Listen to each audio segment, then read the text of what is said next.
La fibromyalgie est une pathologie qu'on commence à reconnaître, ça a été reconnu il y a en 90-93 aux États-Unis. En France, on en parle encore. La fibromyalgie, c'est quoi? Ce sont des douleurs, essentiellement des douleurs musculaires, qui durent pendant plus de 6 mois, qui touchent classiquement un certain nombre de points, on parle entre 15 et 18 points symétriques, et qui handicapent les gens, et dont on ne connaît pas l'origine. C'est-à-dire qu'on ne va pas trouver d'où ça vient, mais c'est essentiellement des douleurs et des douleurs musculaires. Ce ne sont pas des rhumatismes, parce que ces gens n'ont pas un rhumatisme inflammatoire. Ce sont des douleurs musculaires, mais ça s'accompagne d'autres symptômes. La fibromyalgie, ce n'est pas uniquement des douleurs musculaires, c'est un état d'épuisement, c'est des troubles de la mémoire et de la concentration, c'est des troubles du sommeil, c'est de l'anxiété, c'est quelque chose qui est pour le coup invalidant et qui constitue un véritable handicap.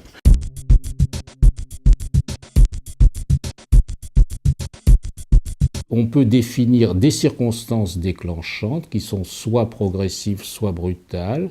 On peut définir une personnalité, c'est-à-dire souvent des gens qui sont perfectionnistes, parfois hyperactifs, parfois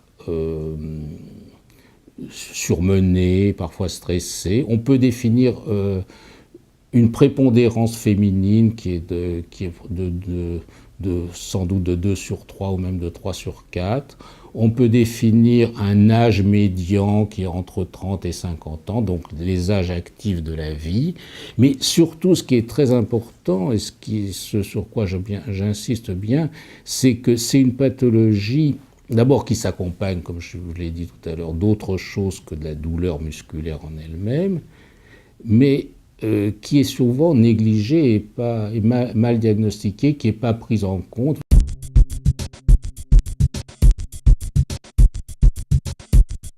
Les symptômes de la fibromyalgie sont dominés par la douleur. Ce sont des douleurs musculaires, intenses, parfois à type de brûlure, qui apparaissent dans des zones musculaires symétriques, dans le dos, sur les cuisses, sur les bras, pour une pression relativement faible. Il y a des gens qui se sont amusés à calculer la pression qui est de moins de 1 kg par centimètre carré, donc c'est assez faible comme pression.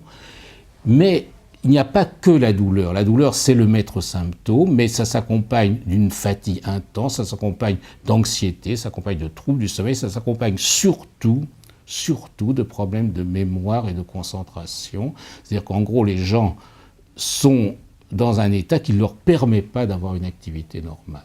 À partir du moment où les médecins conventionnels ou classiques ont éliminé d'autres causes, ont tendance à dire que ça n'existe pas. Mais la douleur, ça existe. La douleur, c'est une maladie en soi, et il n'y a en réalité que peu de temps qu'on s'intéresse à la douleur comme une maladie en soi, et qu'on pense que c'est important et utile et essentiel, que le rôle du médecin, c'est de soigner la douleur. C'est quelque chose qui existe depuis 20 ans, pas plus, c'est-à-dire depuis très peu de temps.